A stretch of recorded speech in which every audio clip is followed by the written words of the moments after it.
Estaremos lá no final. Passa lá, adquira o seu, nos ajude e você vai estar plantando uma semente do nosso ministério, sendo abençoado.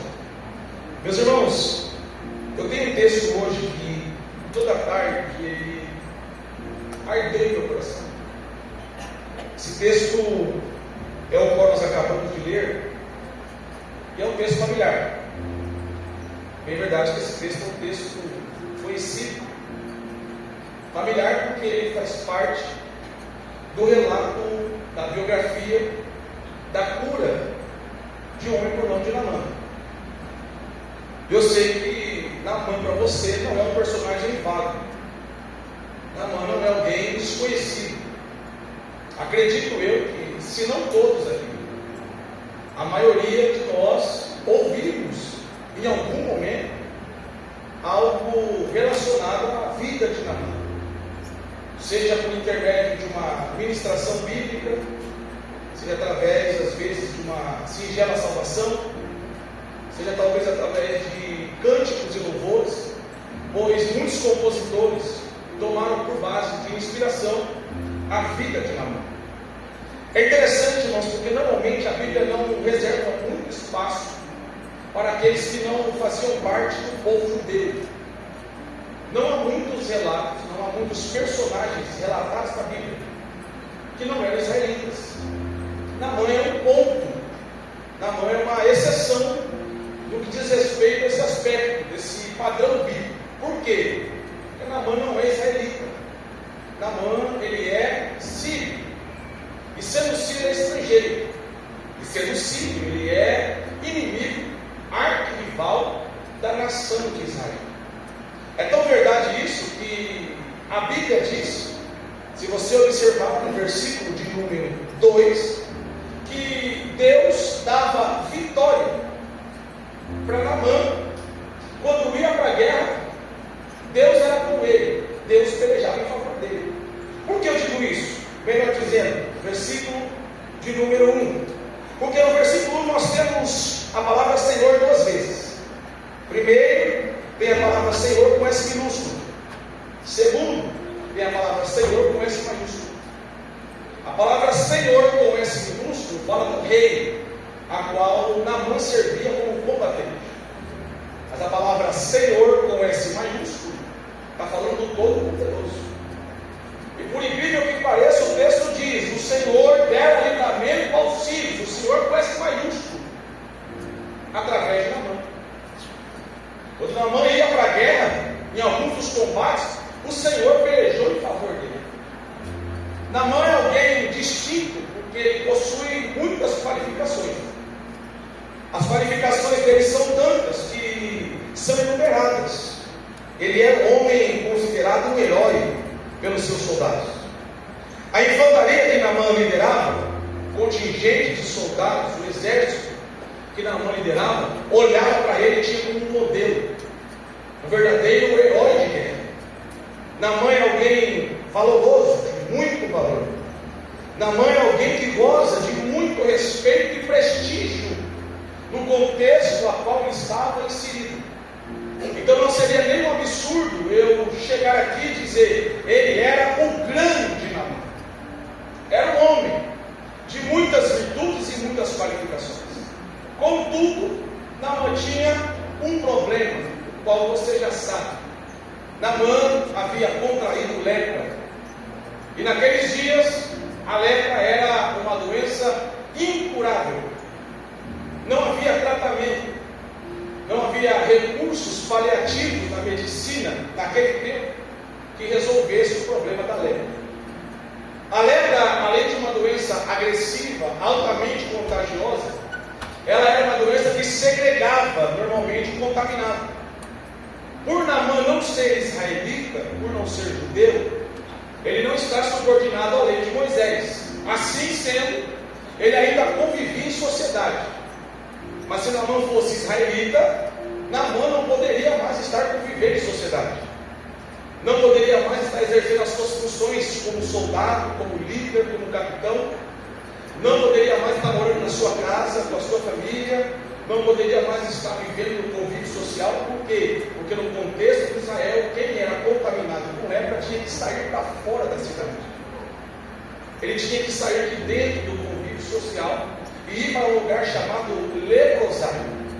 Segundo alguns historiadores, lá no leprosário, ele ganhava uma sineta, uma campainha. Todas as vezes que ele ia sair lá do leprosário e entrar na cidade, era necessário que ele viesse anunciando em alta voz e tocando aquela sineta, dizendo: um leproso está se aproximando. Fazendo isso, as pessoas iam se afastando, as pessoas iam se distanciando, porque ninguém gostava ou queria estar próximo de alguém contagiado com lepra. A lepra é algo terrível, porque também há uma questão de crença e de espiritualidade na lepra. No contexto judaico, acreditava-se que quem contraía a lepra era amaldiçoado por Deus. Começou-se a difundir no meio do povo de Deus que a lepra era uma agrura divina para alguém. Muito em razão disso, pelo episódio de Miriam, lá ainda no início da trajetória do povo, na peregrinação, antes de chegar em Canaã. Pois quando Miriam ousou se levantar contra Moisés, como um ato de punição, ela ficou leprosa. Daí então começou a difundir-se uma crença no meio do povo judeu, que todo judeu que contraía a lepra era porque Deus estava o castigando. Então Naamã é alguém que vai viver uma vida de opostos. Ele tem muitas coisas boas para se alegrar, mas em contrapartida ele tem a lepra, que está lhe consumindo dia após dia. Naamã é um homem que, ao que me parece, foi fazer guerra contra Israel por aqueles tempos, e ele se sagrou vitorioso. Por quê? Porque se você observar o versículo 2, o texto diz assim: e saíram tropas da Síria, da terra de Israel, e levaram preso uma menina que ficou a serviço da mulher de Naamã. Saíram tropas da Síria para o território de Israel. Ninguém chegava numa terra vizinha, ninguém chegava num país inimigo e saía pegando pessoas e levando embora. Então o texto oculta uma verdade maior. O sair daqui, as tropas da Síria, ir ao território de Israel, é fazer guerra. Por que eu acredito nisso? Porque tinham as leis marciais que regiam as guerras daquele tempo. E dentre uma das leis marciais tinha a lei de despojo. O que era a lei do despojo? Era o direito do exército vencedor saquear tudo que pertencia ao exército perdedor. Quando um exército de um país ia lutar contra outro exército, os homens que perdiam eram todos mortos. Eles entravam na cidade, matavam os homens que restaram, crianças, adolescentes e meninos. Todo o sexo masculino não sobrevivia. Alguns reis tinham o hábito de matar todos, homens, mulheres, crianças. Mas outros tinham o hábito, o costume, de deixar as mulheres vivas, desde as idosas às virgens. Só que essas mulheres eram levadas cativas para dentro do país que foi vencedor. Então, quando o texto diz que as tropas da Síria saíram, fizeram guerra contra Israel, é bem provável que eles foram para lá, eles venceram a guerra. E essa menina que está aqui, ela é despojo de guerra, que Naamã trouxe por direito como vencedor. E o texto diz que o Senhor dera vitória, livramento a Naamã. A impressão que eu tenho é que Naamã foi lutar contra Israel, e Deus, ao invés de ficar do lado de Israel, ficou do lado de Naamã, porque Deus queria tratar mais uma vez com o seu povo. Então essa menina, ela tem razões, motivos suficientes para odiar Naamã. Imagine uma menina, quando a Bíblia fala de menino ou menina, lembrando que a faixa etária é muito próxima, mas se você observar algumas citações bíblicas, menina corresponde a uma faixa de idade, jovem corresponde a outra. Acredita-se, aparece que quando a Bíblia fala de menina, é alguém entre 10 e 14, 15 anos. Jovem é alguém de 15 a 18, pré-adolescente. Então, sendo assim, sendo ela uma menina, ela tem entre 10 e 14 anos, provavelmente. E você há de concordar comigo que todo jovem, seja homem ou mulher, o que mais tem são projetos, são sonhos, são aspirações. O que o jovem mais faz é sonhar, é projetar o futuro, é desejar o que está por vir. Não era diferente dessa menina. Quando Naamã vai para Israel e traz ela cativa, Naamã tira tudo dela. Por que Naamã tira tudo dela? Porque a primeira coisa que Naamã tira dela é o direito de ser alguém que vai ter uma vida livre. Ela foi trazida cativa, ela foi escravizada, ela foi tirada de dentro da sua pátria, o seu lugar de segurança. Ele tirou a segurança dela. Talvez o pai dela estava aí nos combatentes que morreram, e agora, além de sair da sua pátria, ela vai sair do convívio da sua família. Ela não pode mais conviver com a família. Talvez nunca mais ela viu a mãe, nunca mais viu os familiares. Ela vê Naamã levar, juntamente com ela, para dentro da Síria, todos os seus sonhos. Ela não vai poder mais casar e ser mãe de filhos. Ela vai ser escrava a vida toda. Ela não poderá ter família. Ela nunca vai ter um lar para chamar de seu. Ela nunca vai ter uma conta no banco para guardar suas reservas, porque o escravo vivia em troca da comida. O escravo trabalhava em troca do alimento, não recebia salário. Tudo que ela tinha, Naamã tirou dela. Tudo que ela tinha, Naamã levou dela. Ela fica a serviço na casa de Naamã. E nos tempos, no período da convivência, ela começa a perceber algo. O seu senhor está enfermo. Ela identifica rapidamente a lepra. E a impressão que eu tenho é que essa moça tem duas motivações. A primeira motivação que ela tem é pela sua integridade. Ela sabe o que a lepra é.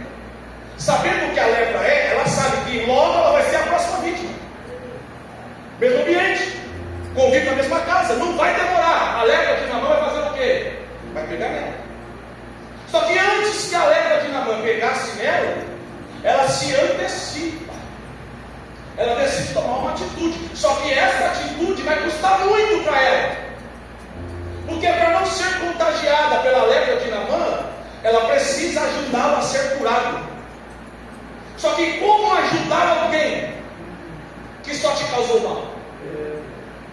Como fazer o bem para alguém que é o responsável por todas as desgraças da sua vida? Como fazer o bem para alguém que fez você chorar as lágrimas duras de toda a sua vida? É o dilema que ela está. Ou ela ajuda e fica livre, que a lepra, em questão de tempo, a contamine, ou ela em breve vai estar leprosa. Ela decide fazer algo para ajudar, porque ela zela, ela preza para que ela não se contamine. E isso é lindo, porque muitas das vezes nós estamos próximos da lepra, nós estamos no ambiente da lepra e não nos preocupamos se aquela lepra vai uma hora nos contagiar. O culto hoje é um pouco mais caseiro, tá, irmãos? E Deus falou no meu coração algo nessa tarde. Quantas vezes nós estamos em mesas falando de assuntos, de pessoas, de nomes que não deveríamos falar, porque a gente acha que aquela lepra não vai chegar na gente.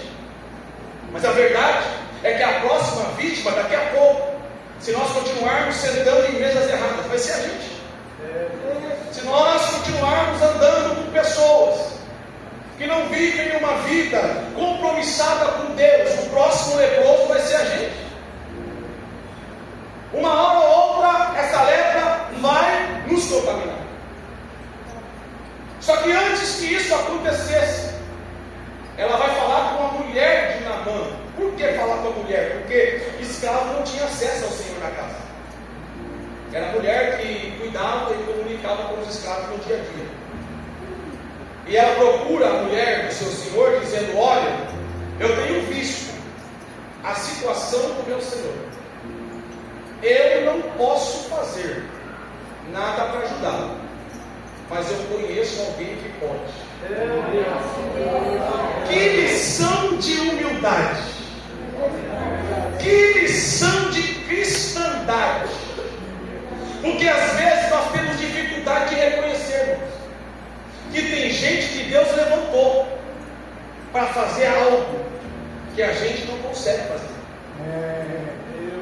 Nós temos dificuldade em reconhecer que tem pessoas que Deus levantou para fazer algo maior do que a gente pode fazer.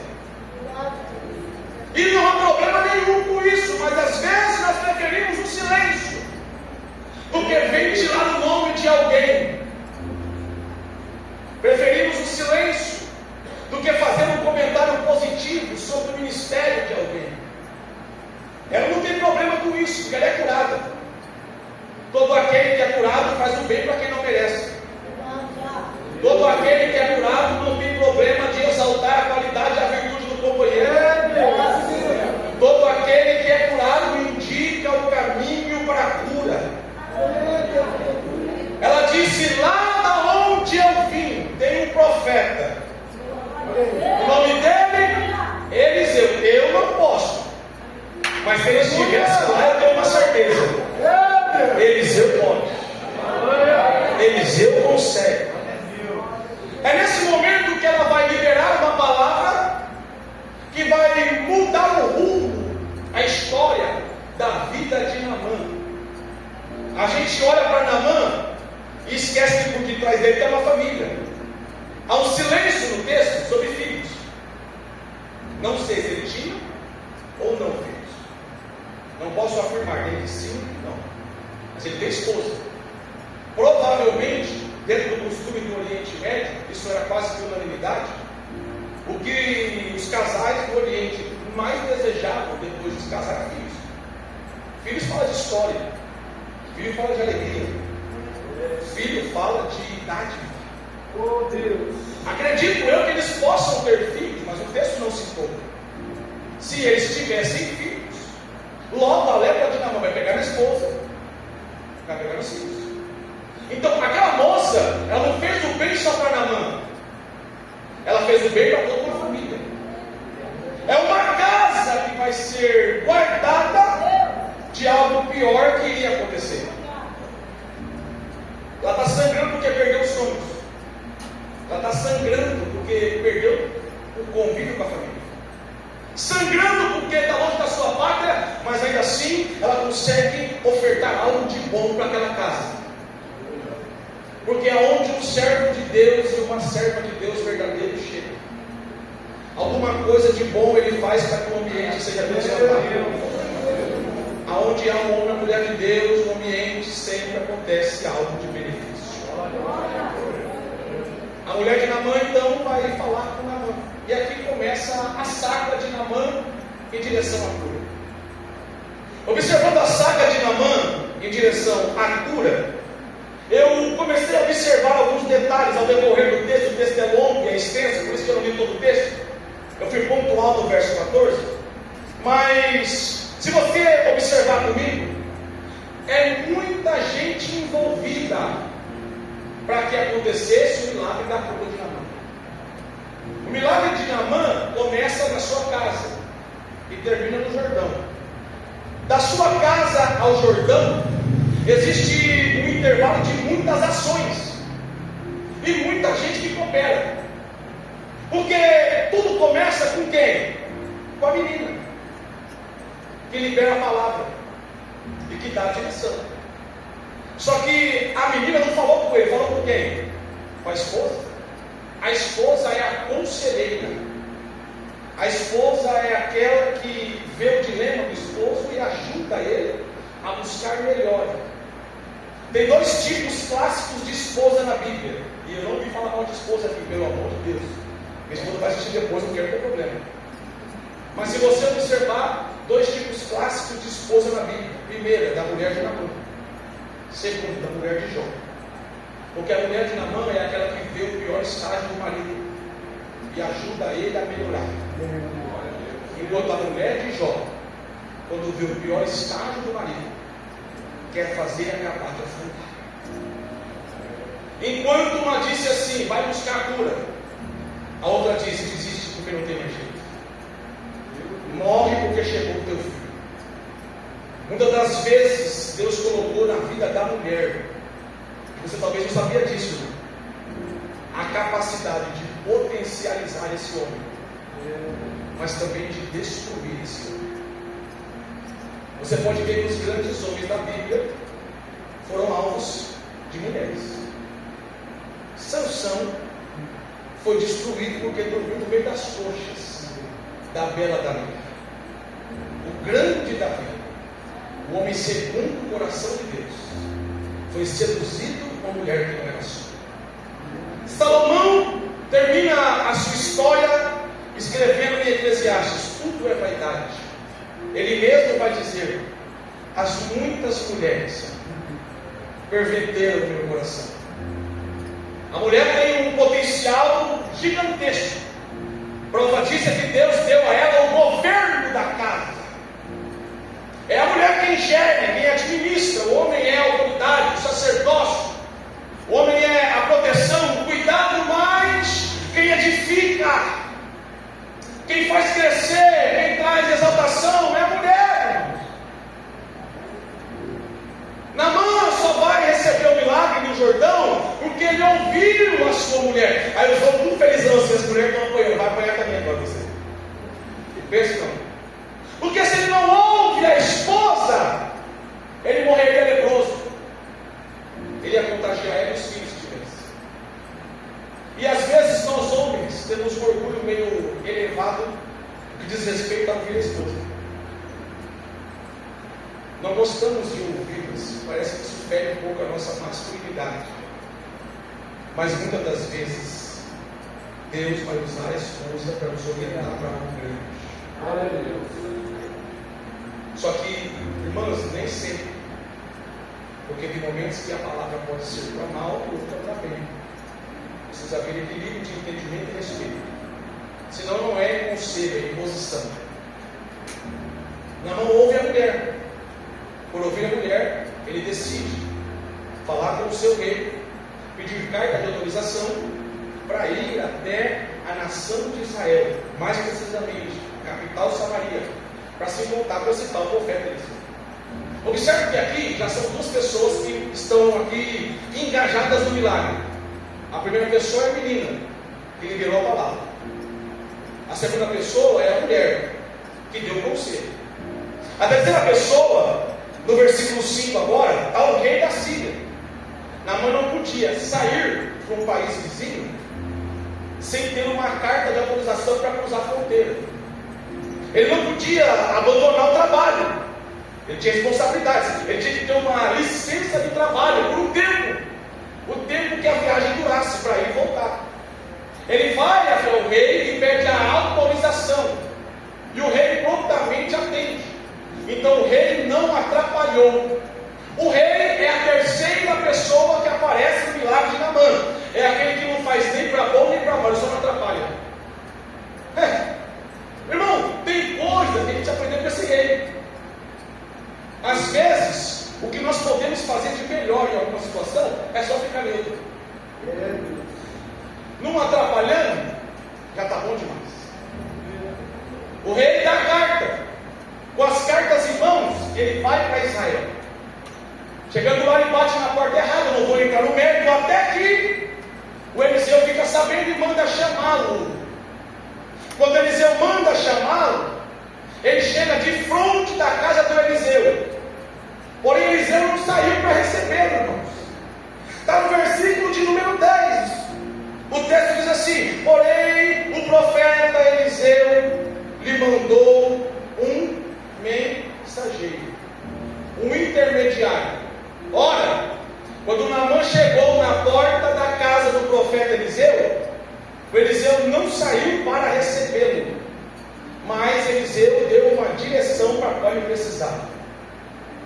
Então Eliseu agora é a quarta pessoa envolvida no milagre de Naamã, porque Eliseu deu a estratégia.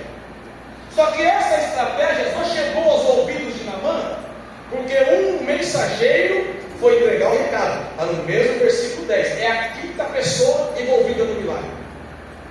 O mensageiro foi quem deu a palavra, foi quem comunicou a mensagem.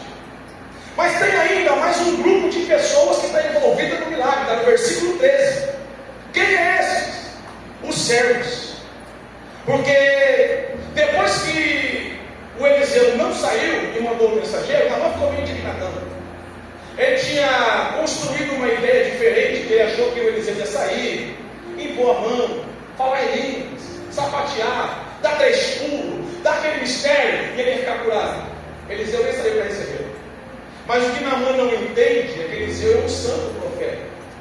Judeu não se aproxima de leproso.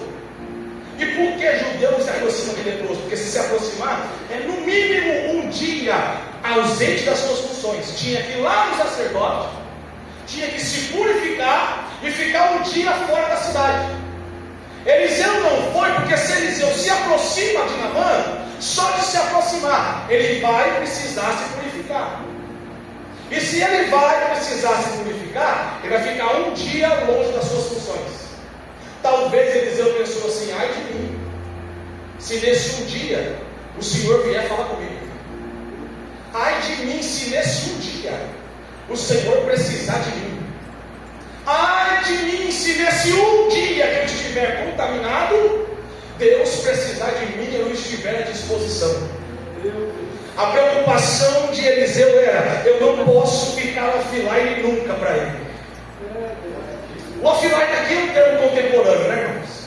Mas às vezes aqui nos ensina algumas verdades, porque o que nós mais fazemos é estar offline para Deus. O que nós mais fazemos é ficar indisponíveis para Deus. Eliseu não.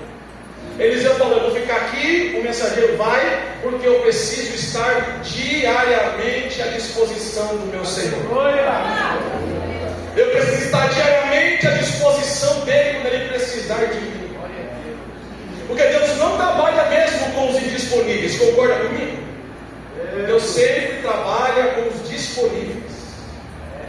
O adágio, a crença errônea que se criou no meio da cabeça das pessoas é que Deus trabalha com os capacitados. Não, irmão. Deus trabalha com os disponíveis. Porque os disponíveis, ainda que incapazes, na mão de Deus encontram serventia. Deus não está, eu não estou advogando ignorância, pelo amor de Deus. O que eu estou dizendo é que Deus não precisa de anel de formatura. Deus não precisa de formação acadêmica. Deus não precisa que você seja o mais afinado. Não precisa fazer vibral para Deus, ele não preocupa com isso. Não precisa fazer contralto, não precisa fazer melismo, não precisa fazer falsete. Deus só precisa que você esteja à disposição para Ele. E quando Ele precisar, Ele vai te capacitar para cumprir aquilo que Ele te chamou para cumprir. Eliseu não vai porque não pode ficar indisponível. Ele manda o mensageiro pega. Só que agora, Naamã não quer mais continuar a saga pelo milagre. Ele quer voltar para trás. Impressionante que sempre quando alguma coisa nos desagrada, a gente faz o mesmo que Naamã. A gente quer voltar para trás. A gente quer desistir. Só que agora aparece no cenário os improváveis. Versículo 13. Os servos. O texto diz assim, no verso 13, que Naamã está indignado. Olha a contestação de Naamã: não são porventura Abana e Farpar, rios de Damasco, melhor do que todas as águas de Israel? Não poderia eu lavar-me e ficar purificado neles? E voltou-se e foi com indignação. E voltou-se. Sabe o que ele está fazendo, irmãos? Da porta da casa de Eliseu. Ele está pegando toda a sua comitiva, está dizendo assim: vamos voltar embora. Agora, Naamã não sabia, talvez, que dentro da geografia da qual ele estava, o Rio Jordão da casa de Eliseu dava no máximo mais um dia de trajeto. Se Naamã era da Síria, a capital da Síria era Damasco. Olhando pela geografia bíblica, é bem provável que Naamã morava em Damasco, porque se ele era capitão dos exércitos do rei da Síria, ele é da linha de infantaria principal. Ele não é capitão de qualquer exército, ele é capitão dos exércitos do rei da Síria. Não é o exército da Síria, é o exército do rei. Sabe o que é isso? É a guarda real. Se ele compõe a guarda real, logo ele reside aonde? Na capital, aonde ficava o rei, Damasco. Então eu acredito, com base na geografia bíblica, que ele saiu de Damasco em direção a Samaria. Isso, irmãos, naqueles dias que a viagem era a cavalo ou a pé, terreno árido, sol, frio causticante, tempestade de areia, muitas adversidades. Uma viagem dessa levava no mínimo de 12 a 15 dias. No mínimo ele levou meio mês para chegar na casa de Eliseu. Meio mês. Quando chegou lá, só porque Eliseu não fez como ele queria, está dizendo o quê? Vou voltar para trás. Vamos fazer uma conta simples agora? De Damasco a Samaria, quase 15 dias. Da casa de Eliseu ao Jordão, um dia. A pergunta é: o que é mais difícil para Naamã agora? Ir um dia para frente ou voltar 15 para trás? Concorda comigo que ir adiante está mais fácil? Concorda comigo que prosseguir está mais fácil? Mas Naamã está convencido a fazer o quê? A voltar para trás. E por que Naamã quer voltar para trás? Porque todas as vezes que algo muito grande da parte de Deus está perto de acontecer na minha e na tua vida, o inimigo vai tentar nos desmotivar, nos fazer desistir e nos convencer que voltar para trás é a melhor opção. Mas me permita um parêntese aqui. Para mim e para você, voltar para trás não é mais escolha. Alguém falou aleluia. Por causa desse aleluia eu vou repetir. Para mim e para você, voltar para trás não é mais escolha. A gente já andou demais, irmãos, para desistir agora. A gente já foi longe demais para desistir agora. A gente já chorou demais para desistir agora. A gente já passou dificuldade demais para desistir agora. Já enfrentamos desafios demais para desistir agora. Talvez a vontade do inimigo era convencer você que voltar para trás é a melhor escolha. Mas Deus toma minha boca nesse momento para profetizar sobre a vida de alguém. A partir de agora, daqui para frente, voltar para trás para nós não é a melhor opção. Prossiga, vai adiante, aguenta mais um pouco, porque o teu milagre está mais perto do que você imagina. Alguém está com a mão levantada e eu vou profetizar. O teu milagre está mais perto do que você imagina. Tiago, mas a dor aumentou, é porque o teu milagre está se aproximando. Tiago, a situação ficou difícil, é porque o teu milagre está se aproximando. Tiago, a prova endureceu, é porque o teu milagre está se aproximando. Prossegue mais um pouco, avança mais um pouco, acredita mais um pouco, porque o teu Jordão está mais perto do que você possa imaginar. Ele quer voltar, irmão. Sabe por quê? Porque está chegando perto. Estava próximo do objetivo. Nesse momento, versículo 14, aparecem os servos, o último grupo que coopera com o milagre. O texto diz assim: então chegaram os teus servos e lhe disseram: meu pai, se o profeta te dissesse alguma grande coisa, o senhor não tinha feito?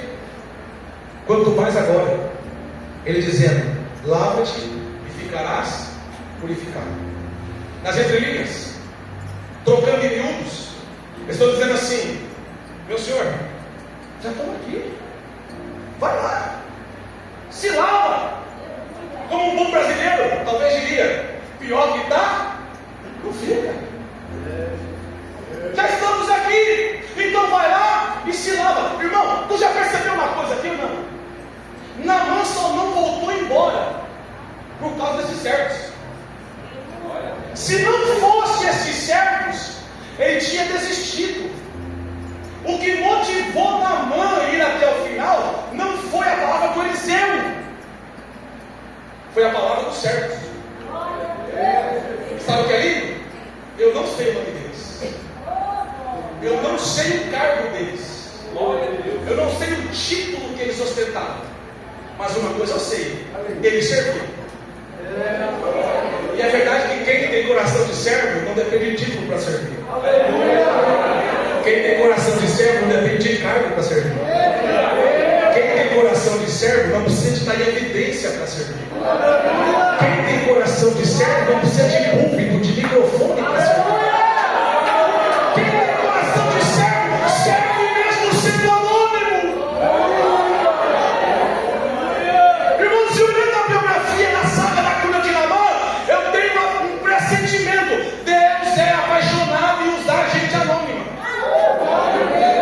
Olha de graça, vou repetir: Deus é apaixonado em usar gente anônima. Tiago, me prova, vou te provar. Deus usou a menina no verso 3. Tem nome aqui? Deus usou a esposa. Tem nome aqui? Deus usou o rei. Tem nome aqui? Deus usou o mensageiro. Tem nome aqui? Deus usou os servos. Tem nome aqui? O único que tem nome na história é Eliseu. Menina 1, esposa 2, rei 3, mensageiro 4, servo 5. Dos 6 que participaram do milagre, só um tem nome. O restante todos são anônimos. Então a impressão que eu tenho é que parece que Deus é apaixonado em usar gente anônima. Deus é apaixonado em usar gente que ninguém dá nada. Deus é apaixonado em usar gente que ninguém acredita. Deus é apaixonado em usar gente que está debaixo da descredibilidade, da desconfiança. Porque Deus não depende do nome para usar. Deus não depende de nome para fazer. Eu profetizo: Deus está encontrando alguns anônimos aqui essa noite. Deus está ministrando o coração de pessoas anônimas que talvez pensaram: eu não tenho serventia alguma. Mas o Senhor está dizendo: eu te transformarei em um agente de milagre na vida de alguém. Eu farei de você um agente, um vetor do meu milagre na vida de alguém. Eu te farei um farol que vai apontar o milagre para a vida de alguém. Eu te farei uma porta que vai trazer refrigério para a vida de alguém. Eu te farei um ombro que vai trazer apoio para a vida de alguém. Eu te farei uma mão estendida que vai levantar alguém que estava caído. Eu farei de você um agente do meu sobrenatural. Deus está encontrando alguns anônimos aqui dizendo: você é marcado por um propósito. Você é marcado por... não precisa ter nome para ser usado pelo Todo-Poderoso. Deus é apaixonado em usar gente anônima. A biografia da saga do milagre de Naamã comprova isso. Por causa dos servos vai acontecer o milagre. Por causa dos servos, a biografia termina com um final feliz. Os servos convenceram tão bem Naamã, irmão. Os servos convenceram tão bem Naamã que ele decidiu ir para o Jordão e fazer a lei que foi pedida. Primeiro, porque Eliseu deu uma ordem para ele, versículo 10. E a ordem é: vai e lava-te. Eu abri ali o meu dicionário, mostrei para o Bruno, falei: depois você vai entender. Porque lá no verso 10, o verbo do hebraico que aparece para a palavra lavar é o verbo rachas, que quer dizer lavar por fora, banho cerimonial. O que era isso? Dentro da cultura judaica, era ir até o rio, pegar a água e jogar em cima das chagas. Isso é lavar. E Eliseu falou o que para ele? A quantidade: lava-te 7 vezes. Irmãos, eu fiquei intrigado porque eu gosto muito de números. A Bíblia é o livro dos números. E dentro da numerologia bíblica, o número da manifestação da glória de Deus não é o 7. Não. O número da manifestação da glória de Deus é o 4. O 7 é o número da completude, da perfeição divina. Agora o número da glória de Deus é o 4. Por quê, Tiago? Porque sempre que o 4 aparece na Bíblia, algo diferente acontece. O 4 sempre está apontado para o sobrenatural. Tiago, Jesus é descendente de um dos 12 filhos de Jacó. Dos 12 filhos de Jacó, Jesus nasceu de uma dessa tribo, de um dos 12. O nome dessa tribo? A tribo de Judá. Pasme você, Judá pode ser coincidência, é o quarto filho de Jacó. Samuel, quando começou o seu ministério, ouviu Deus falar com ele 3 vezes. Só que nas 3 vezes ele confundiu com a voz de quem? Do Eli. Ele foi e voltou sem resposta. Mas na 4ª vez ele falou assim: quando você ouvir de novo, responda: fala que o teu servo ouve. Na primeira vez ele não ouviu, na segunda vez ele não ouviu, na terceira vez ele não entendeu, mas na 4ª começou o ministério e a chamada de Samuel. Irmãos, vamos lá! Lá na Babilônia jogaram uns 3 amigos de Daniel dentro de uma fornalha de fogo ardente. Eles eram quantos? 3. Mas de repente o rei está olhando assustado e dizendo assim: tem algo errado, porque eu joguei 3, mas estou vendo 4 agora. Por causa do 4º homem, o cabelo não queimou, a roupa não queimou, o sapato não queimou, nem cheiro de fumaça pegou neles. Jesus gostava de contar parábolas. Contou uma parábola de um semeador que saiu para semear. Aí a primeira semente caiu, não vingou. A segunda semente caiu, não vingou. A terceira semente caiu, não vingou também. Mas a 4ª semente caiu no solo bom. Deu 30, deu 60 e deu 100 por 1. Certa vez, uma madrugada, está lá os discípulos atravessando o mar da Galileia. O vento é contrário. E aí Jesus diz assim: eu vou lá ajudá-los. É uma madrugada, era escuro. E o vento diz assim: e na 4ª vigília da noite, ele vem andando sobre as águas. Jesus chegou em Betânia para trazer a vida do seu amigo Lázaro. O corpo já cheirava mal, estava se decompondo. Ele chegou e alguém disse: não mexe não, porque já faz 4 dias. Falou: é esse o dia certo. Eu cheguei na hora certa. Por quê? Porque se creres verás a glória de Deus. Eu profetizo que a glória de Deus se manifestará no cenário da tua vida por esses dias.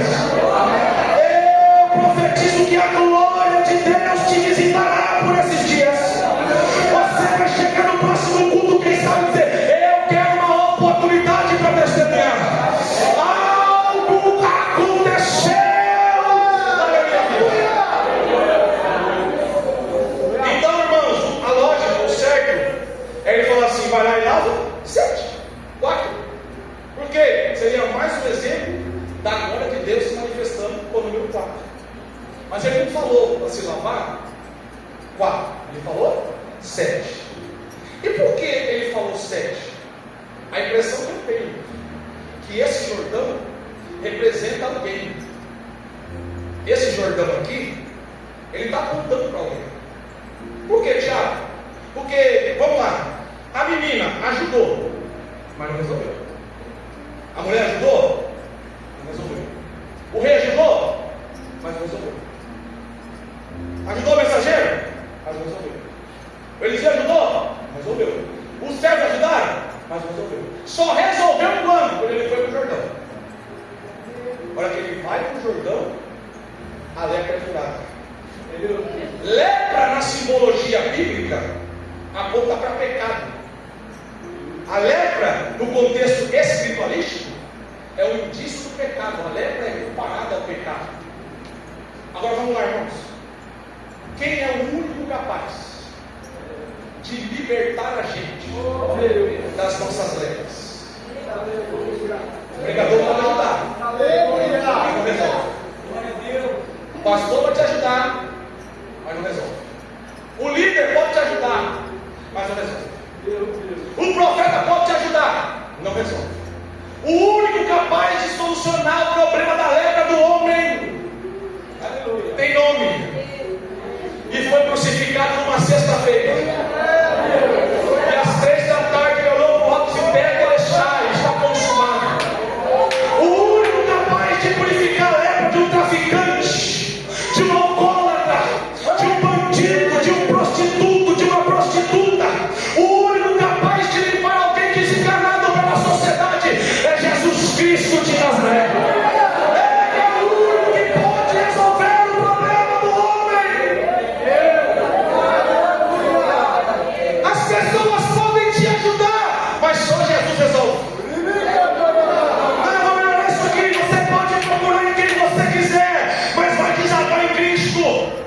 Eu acho que esse Jordão aqui é o próprio Cristo.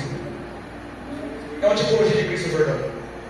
Por que o Jordão é uma tipologia de Cristo? Porque se você pegar o Evangelho de João, qual é a proposta para a qual foi escrito o Evangelho de João? Para comprovar que Jesus era o Filho de Deus. Essa é a proposta central do Evangelho de João. E lá no Evangelho de João, a palavra eu sou, e essa palavra para o judeu era restritamente usada para Deus. Em nenhuma outra ocasião a palavra eu sou é usada para o judeu. O judeu não fala eu sou médico, ele fala eu médico. Ele não fala eu sou arquiteto, ele fala eu arquiteto. Por quê? Porque o eu sou se restringe a Deus. É uma pronúncia reservada ao divino. Mas João, no seu Evangelho, por 7 vezes, vai apresentar Jesus precedido pela expressão eu sou. Capítulo 6, versículo 35, primeiro mergulho. Eu sou o pão da vida. Capítulo 8, versículo de número 12. Eu sou a luz. Segundo mergulho, vamos mergulhar nele. Capítulo 10, versículo 7. Eu sou a porta. Terceiro mergulho. Capítulo 10, versículo 11. Eu sou o bom pastor. Quarto mergulho. Capítulo 11, versículo 25. Eu sou a ressurreição e a vida. E quem crê em mim até depois de morto vive. Sexto mergulho. Capítulo 14, versículo 6. Eu sou o caminho. Eu sou a verdade. Eu sou a vida. Sexto mergulho. Capítulo 15, versículo de número. Eu sou a videira verdadeira. Quando Eliseu falou assim, vai lá para o Jordão e lava 7 vezes, o que Eliseu estava dizendo é, eu só posso cooperar, mas quem vai resolver é o que morreu no Calvário. Quem vai resolver é o Nazareno. Levante a tua mão, porque eu vou profetizar sobre a tua casa e sobre a tua vida. Não importa o problema que você chegou aqui enfrentando, não importa o dilema que você está atravessando, Jesus tem a solução para esta situação.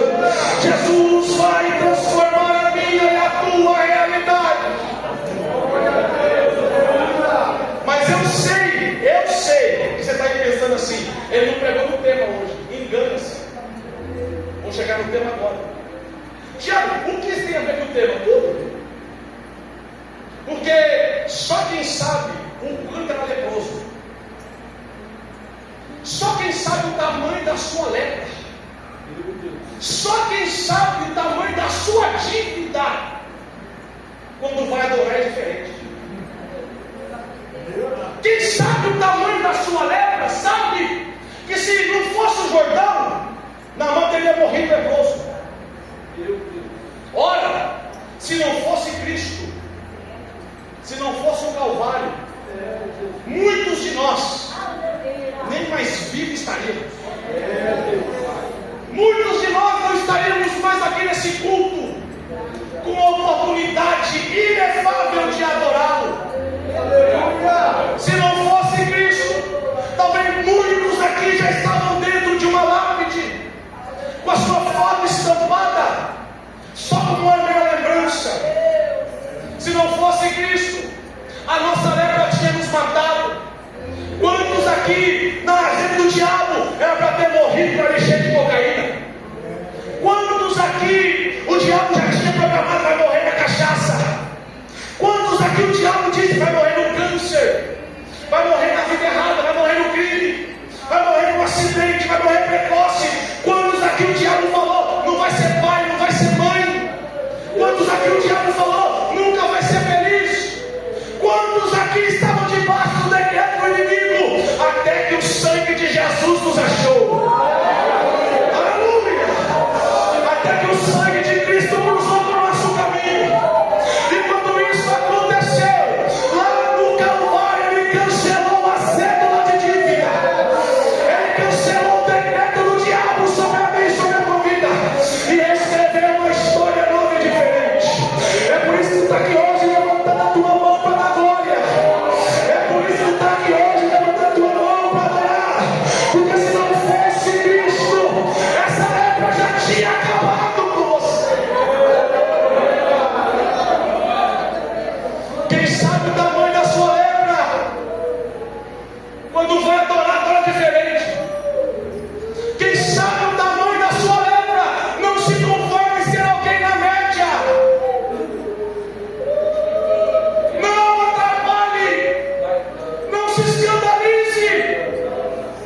permitir que alguém que adora diferente de você. Você não sabe quando ele termina. Você não sabe o tamanho da dívida dele. Ah, mas ele grita muito. Ah, ele corre muito. Ah, ele é muito espalhafatoso. Talvez você não saiba porque ele está gritando hoje. Porque Cristo deu voz para ele gritar. Você não sabe talvez que ele só pode correr hoje. Porque Cristo vai te levantar de novo. Não se incomode com quem adora diferente. Você não sabe o quanto ele devia. Certa vez alguém falou para mim assim: Tiago, você não cansa. Eu vejo lá a sua agenda. Uma cidade hoje, outra amanhã. Longe de casa. Eu canso sim. Nem sempre estou disposto. Mas tem uma questão. Meu filho caçula com 6 meses de idade. Foi diagnosticado com leucemia. Sabe o que eu ouvi dos médicos? Vai morrer. Pode preparar o sepultamento, pai. Tem plano funerário porque ele não vai viver. 6 meses de idade. A igreja se uniu para orar para o meu filho. Meu filho estava nos todos cadernos de oração. Era costume naquele tempo de caderno de oração. Os médicos diziam: vai morrer, não tem jeito, tem que transplantar. Antibiótico forte, pneumonia dupla nos 2 pulmões. Ele foi entubado, foi para a UTI. E eu nunca me esqueço de uma coisa que eu falei para Deus. Eu com 2 pingos na orelha, marquinho na cabeça. Pagodeiro tocava na noite. Saía de sexta-feira, eu estava na segunda-feira invernando, tudo que você pode imaginar de errado. Minha mãe pregando para mim e eu zombava. Eu não quero saber do seu Deus, não, mano. Tá bom, minha vida. Mas aquele dia, irmãos, eu nunca esqueço. Eu dobrei o meu joelho na Santa Casa de Misericórdia. Tinha uma capelinha lá. Eu fiz a oração mais sincera de toda a minha vida. E eu falei assim: Deus, o Senhor curou meu filho. A partir de hoje eu amo.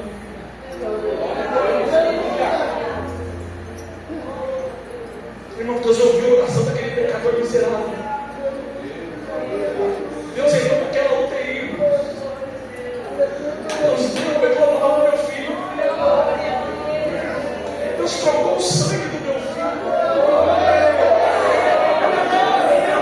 27 dias ele teve alta.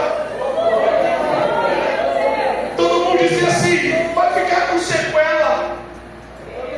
Faltou muito sangue, faltou oxigênio. Vai atrapalhar o cérebro. Está lá, irmão, 17 anos, moço lindo. Cheio de saúde. Para a glória do nome do Senhor.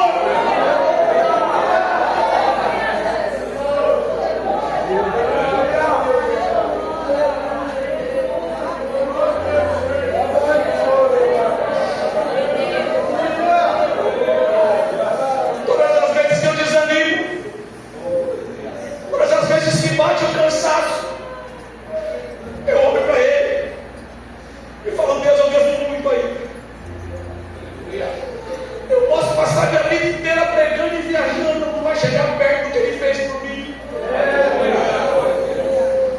Não tente entender o que o outro faz se você não sabe o quanto ele devia.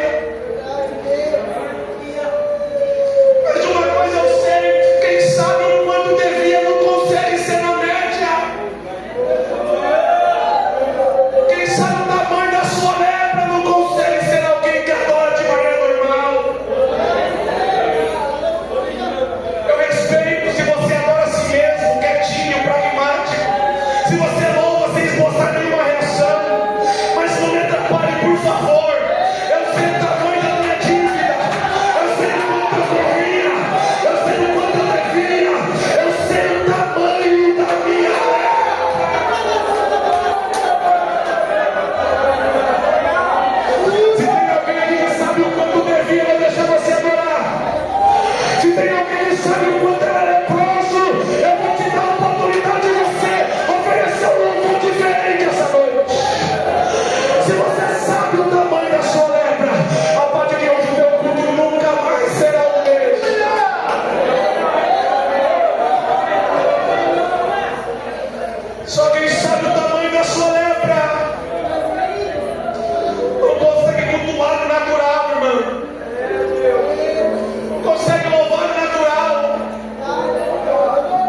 você ser alguém na média. Quantas vezes eu vi de alguém, você é fanático? Não. Alguém que devia muito é diferente. Você é isolado? Não sou não. Sou alguém que devia muito. A tua vida é só igreja, é claro. Foi lá que os meus pecados foram perdoados. Foi lá que a minha história mudou. Foi lá que eu tive uma nova chance. Foi lá que Deus me deu uma casa, uma família. É por isso, irmãos, que a gente entra aqui e parece que é louco. Uns gritam, outros correm, outros falam uma língua diferente. É porque sabe o tamanho da lepra, sabe o tamanho da dívida, sabe de onde Jesus arrancou, sabe que se não fosse o sangue, é o prata morto, é o prata morto. Só quem é real por esse sangue, só quem já passou pelo Jordão, só quem já foi curado e purificado dessa lepra. Em nome de Jesus, faça um voto com ele e diga: Jesus, eu vou melhorar o meu louvor depois de hoje. Eu vou melhorar o meu serviço depois de hoje. Eu vou melhorar a minha adoração, porque eu devia muito e eu não estou fazendo nada.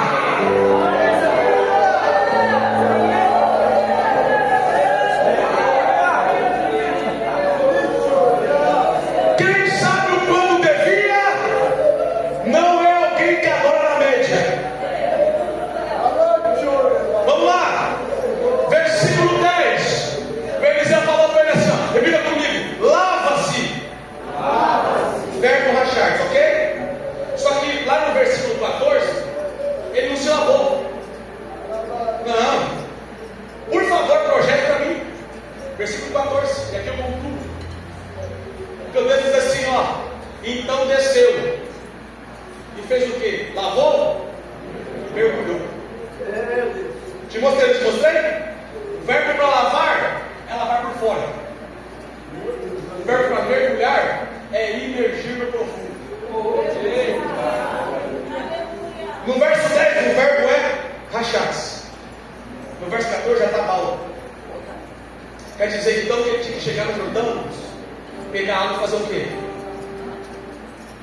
Só jogar. Mas quando o Naamã chegou no Jordão, ele falou assim: eu não vou ser alguém na média.